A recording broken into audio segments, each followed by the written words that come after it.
Hello, I'm David Bussey. I'm an assistant secretary at the IS. I worked as a teacher for 15 years before joining the IS. I'm delighted to welcome you to this webinar, especially for primary school teachers this evening to discuss the workload dispute and the new statutory ballot. I should advise you that this webinar is recording and we will be putting a video of it on our website, but there are no personal identifiers for you if you participate in this webinar. So any chat or your name that appears in the chat will not appear on our website recording. I'm also delighted to introduce my colleague, Assistant General Secretary Anne Keenan, as the co-host. Anne was a primary school teacher before joining the EIS. Our plan is to discuss why we have a new statutory ballot for members in pursuit of the workload dispute. And for Anne, then we'll talk about specific issues to do for primary teachers. And then we'll take questions from you at the end of the webinar, which we hope will end around 6:45, depending on how many questions we have. Please put your questions or comments into the chat box and we'll happily go through them together. And we'll deal with them after Anne's talk. We do have a couple of questions that people have sent in, so we may be able to begin with them. So if I can talk about the statutory ballot, why we have a new statutory ballot. So we had a statutory ballot, and a statutory ballot is the postal ballot. It's the one that arrived in an envelope before November and closed on the 14th of January. That statutory ballot led to a result of a 46% turnout. So a lot of members supported industrial action to put pressure on the Scottish Government and COSLA to cut workload by reducing weekly class contact time and by giving that time to teachers to use for their preparation and correction time. Also, we were looking to spread the workload amongst more teachers, thereby creating more jobs for teachers who currently don't have jobs. Now, the ballot result was strong, but not strong enough. In the UK, we've got a quite strict anti-trade union laws, and we have a turnout threshold of 50%. So we were unable, even with the large amount of support for industrial action, we were unable to pursue industrial action. The executive, made up of elected teachers from all around Scotland, from all sectors of school education, considered the results, and the executive decided that the workload issue is still a huge issue facing teachers, a pressing issues, and many of our members feel overwhelmed with workload. It needs to be addressed. Secondly, our executive considered that now is the best time to pursue and put pressure on the Scottish Government to deliver on its 2021 manifesto promise to reduce weekly class contact time by 1.5 hours. Also, the executive noted that the ballot turnout of 46.4% was very close to the threshold and showed a lot of people were concerned and wanted to pursue this dispute. And also, the executive was mindful that it still wanted to ask teachers to go again and to hear from a majority of teachers to make a decision about a final decision about pursuing a statutory ballot in order to put pressure on the Scottish Government and COSLA to deliver the workload cuts that we are seeking. So after all that discussion, the executive decided that we would go for a new ballot in order to achieve those aims. And that new ballot opened on the 2nd of February. So what happens when a ballot opens is our independent scrutineer who runs our ballot posts out the ballot papers, and most of you should have received one by now, and it would be it would have been in a yellow envelope. Now, it's always important for trade union members to participate in trade union ballots. It's a sign of a strong democratic union, and we want all members to vote. Well, we recommend that members vote yes to strike action and yes to industrial action in pursuit of this dispute. However, it's important that all members vote, and even those members who have a different view or object to taking strike action, we would hope that you vote too. And then the outcome will therefore be a reflection of the views of the entire EIS membership. We don't want strike action, and we're not trying to push members into taking strike action. We will only take strike action if the Scottish Government does not act. And we hope that having an industrial action mandate in its own right will lead to change and a resolution by the Scottish Government and COSLA. So voting is really important, and it shows the government and indeed all stakeholders that teachers want to address workload.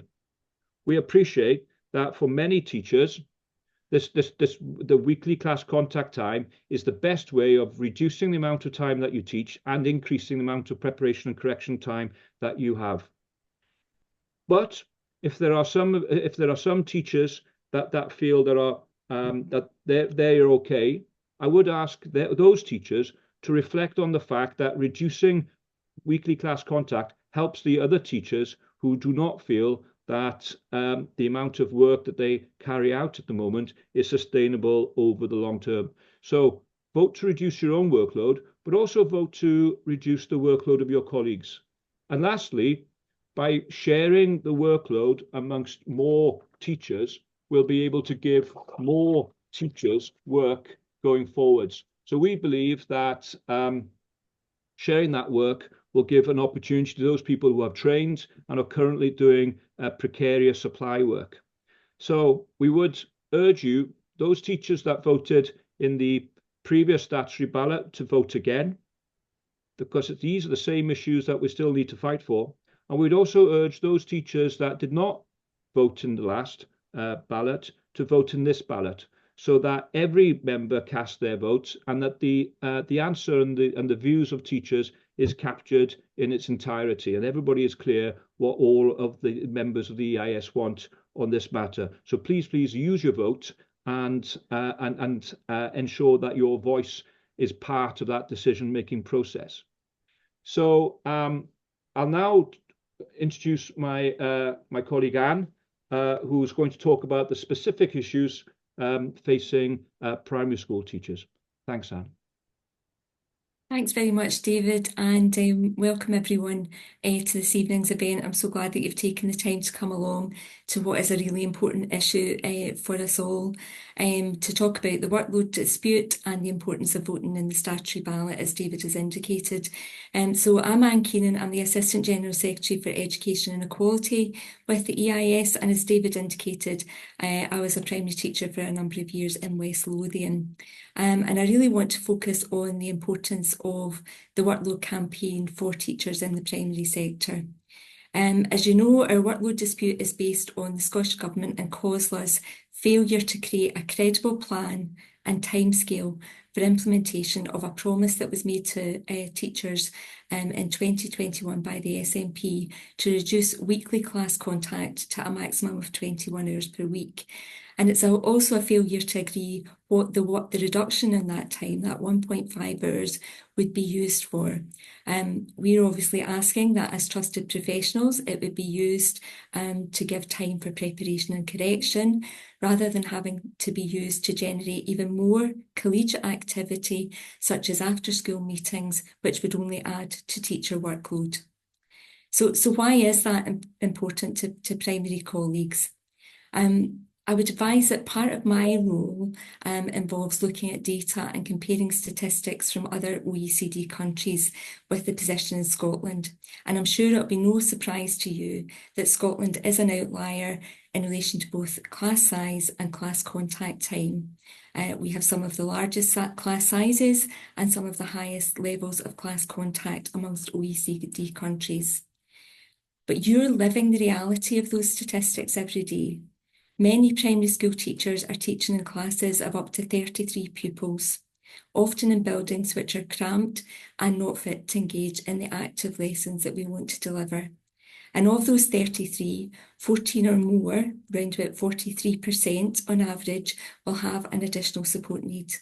Some of those children will have dual diagnosis, and those needs will be varied and of different complexity. And this rising level of need has not been met with corresponding increases in resources. Instead, we've seen the number of specialist additional support needs teachers drop by 20% since 2007, a decrease in the number of specialist pupil support workers who are helping with learning in the classroom, and an underinvestment in the allied professionals and agencies such as educational psychologists and speech and language therapists who previously would have provided direct support in the classroom and are now perhaps only available on a consultancy basis. And the reality for this is that many teachers are simply left struggling to meet the needs of those children that they have in their class on their own, struggling to get round all the children, struggling to make those meaningful relationships, to plan for the differentiated needs, and to complete all the associated paperwork that's related to that, child's plans, referrals, detailed planning, and so on. And that's against a backdrop of rising levels of violence, aggression, and distressed behaviour in classes, particularly arising since COVID. We know that that's partly because of the rising levels of unmet need, but it's impacting on everyone. It's impacting on pupils who are displaying the behaviour, other pupils in the class, and importantly as well on the teachers who are striving to meet all the needs of everyone in that classroom setting. And these incidents too add to workload, generating more paperwork with recording and reporting, risk assessments, additional planning meetings, further differentiation to avoid potential trigger points. And that's all taken a toll on teachers' health, on their well-being and on their safety. Teachers come into the profession because they care about teaching and about learning and about children and young people. They want to make a difference. Inevitably, they then go home in these circumstances at night and worry about whether they've managed to meet all the needs of the children in their class. And that just adds to stress, to distress and to workload for them. In 2024, we published independent research which we had commissioned and which demonstrated that teachers are working on average an additional 11 hours extra over contracted hours every single week. That's the equivalent of a day and a half of unpaid work every week. When we drilled down to find out what that work comprised of, teachers told the researchers that this was largely preparation and correction. That's not okay. It's not okay that primary teachers feel that they have no other alternative but to work late at night into the evening and at weekends to undertake work which is a core part of teaching and learning. During the Pay Attention campaign, people told us on picket lines that workload was one of the issues of major concern. And that's why it's a central plank of our Stand Up for Quality Education campaign. In our most recent all-member survey, almost 3/4 of members who responded indicated that preparation and correction was unachievable within their normal working week. That's not okay. And that's why it's important to vote. We believe that reducing class contact time will reduce teacher workload. There will be more time during the working week to do those things which are taking up time at weekends and in the evenings. If we give the time over to preparation and correction, there will be more time for lesson planning, for differentiation to meet the needs of those pupils in your classes that you worry about, time for marking and assessment, but importantly, all within working hours. It will improve teacher health and well-being. If you're not working all the time, there's more time for leisure, more time for rest. And that's ultimately got to be good for pupils' learning, for the environment. The OECD has widely reported that teachers' working conditions are pupils' learning conditions, and we need to be mindful of that. And importantly, it will create more permanent teaching posts. David mentioned the situation, particularly in primary, where we have thousands of qualified teachers who are limping from temporary contract to temporary contract, being pushed from pillar to post, who can't move on with their lives, can't seek to get housing and mortgages because of a lack of secure employment. That's not okay either. And the irony is that they could be sharing the massive workload burden that many primary teachers are experiencing at this current time. So even if you don't feel that this applies to you, just be mindful that it could in the future, depending on the class that you have next year. It definitely is impacting some colleagues at the moment. We know that from our surveys and from the feedback that we've received. But also be mindful of those who are new to teaching, those who are struggling to find jobs, and those who want to have secure employment in a profession that they love. Now, before we turn to some questions, I thought it might be helpful to address some of the concerns that we've been hearing from members and from reps as we've been moving through the campaign in relation to the workload issues. What we've heard is that some primary teachers may be worried that reducing weekly class contact time will simply mean that they have to do in 21 hours what they do currently in 22 and a half. And we've been really clear that implementation of this, when we achieve an agreement, must be fully funded and fully staffed. The commitment to reduce class contact time from Scottish Government was not made in isolation. The Scottish Government committed to employ an additional 3,500 teachers to deliver on this commitment. Now, we've yet to see that happen, but we are clear that delivery needs to be fully resourced. We would also work with local authorities to ensure that the 1.5 hour reduction is real and that teaching and learning provided by individual teachers is not compressed into a shorter number of class contact hours. If that's not done, then we would be moving to dispute to ensure that we could achieve that for everyone. Others have said that teaching pupils is the best part of the job and that they would prefer not to give up the teaching time or to share it with another teacher. And, as a former primary teacher, I understand that position. We all love working with children and young people, but the current workload is unsustainable for many. Independent evidences are prepared to show us that we're working a day and a half extra every week on average. So even if we can cope at the present time, that's not sustainable.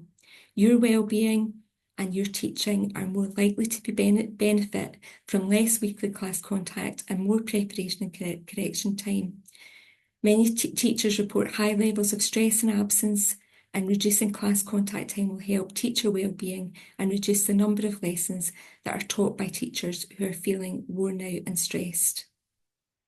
The reduction in class contact time will not only be good for those who have permanent jobs, as I've indicated, but again, it will spread the workload and help ensure that teachers who don't have that permanent contract can have some level of sustainability within the profession.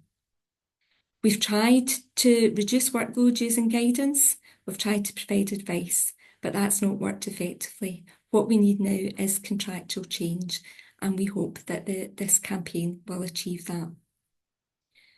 Others have said that they would prefer to see the employment of additional pupil support workers, or that they would like to see class sizes reduced. And what I would say to those colleagues is that this is one aspect of a campaign. There are many other things that we are campaigning for as well.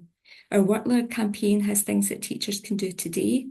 There are things that the Scottish Government can do now, and that's the reduction in the class contact time. And there are other things that we're continuing to do and campaign for as we approach the next parliamentary term. So we published our manifesto a few weeks ago, and within that there is a commitment to campaign for reduced class sizes and to continue to campaign for further reduction in class contact time. So have a look at the manifesto, but don't regard this as a one item only. We're seeking to reduce it to address all of these concerns, reducing weekly class contact time and increasing teachers' preparation and correction time is simply the first big step on that journey. I hope that's helpful, colleagues, and would be happy to take any questions that are coming from the group now. Thanks. Thanks, Anne. I mean, that was a brilliant exposition as to why members, primary school members in particular, should be voting in this ballot, and really the compelling arguments for doing so. I see one question in the chat. So if I read it out, Anne, and that'll give you time to have a think about the answer. As a full-time non-class contact PE, is there any assurance that our posts are not at risk? I read that several councils are considering early closures 1 day a week to provide non-class contact time for classroom teachers, and I'm concerned about what that might mean for specialist roles. Thanks, David. We're really clear, as I've indicated previously, that this should be fully funded and fully supported, so that the offer or the promise that the Scottish Government made in the manifesto commitment was not conditional. So we would be seeking to ensure that all posts were protected, and in fact that we're seeking additionality. I referenced in the webinar the fact that the Scottish Government had committed to the employment of some 3,500 additional teachers. So rather than posts being at risk, what we want to ensure is that actually jobs are created and that additionality is in place. So that is something that we will be absolutely campaigning for and continuing to be adamant in our negotiations at SNCT level. Thanks, Anne. And am I right in thinking that pupil contact time is not being affected by what we are seeking to achieve in our campaign? Absolutely. Pupil contact time is not what we're debating here. It's teachers' class contact time. So pupils would still be sustaining the same level of learning hours as they have at present, and that's not something, if we're seeking quality education, the reduction in learning hours for pupils is not something that we should even be contemplating.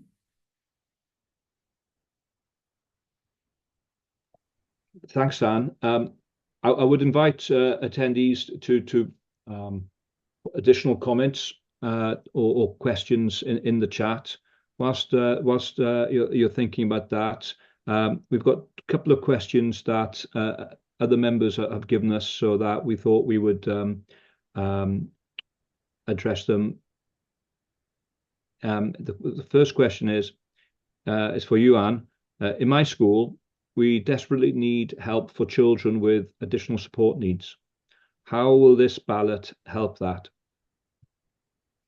Thanks, David. I think that's a really important question, and one that goes to the heart of the issue.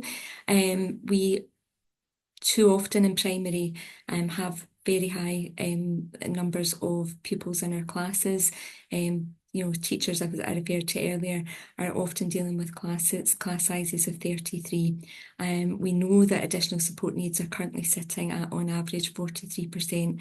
So in a class of 33, more than 14 children will have additional support needs. Currently, we're seeing teachers striving to deal with that and to differentiate and to plan effectively to meet all of these needs. What we would see with a reduction in class contact time would be more time for preparation, more time for differentiation, greater time to be able to think about how we can address those needs that we're seeing in our classroom on a daily basis. And as I've indicated already, we would very much see that be part of the campaign.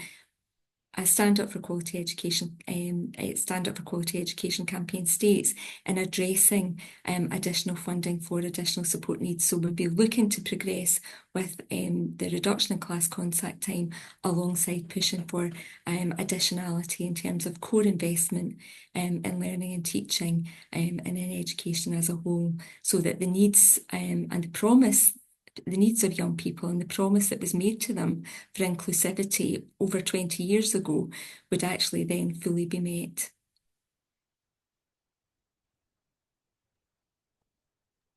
Thanks, Anne. One more question that we got here. How will this ballot help more teachers get into permanent work? Well, as I indicated earlier in the webinar, the hope would be that this would ensure that we would require greater numbers of teachers, obviously, to deal with the additionality in time. So if my class contact time is reducing, pupils' learning hours is not reducing, we need more teachers to be able to make up that period of time that I'm not in the classroom. So the hope would be that the thousands of teachers who are striving to get work in primary at the minute would be given the opportunity to receive permanent contracts and actually, have that degree of security in terms of their employment. So it's not only about thinking of those who are in the profession at the minute who have permanent teaching roles. It's about looking to the future and ensuring that we can retain the new teachers who are coming into the profession and who are desperately seeking security of employment so that they have that. And we think that this is one method through which we could achieve this now. And in fact, we could achieve this now in the primary sector because of the number of people who are seeking permanent employment.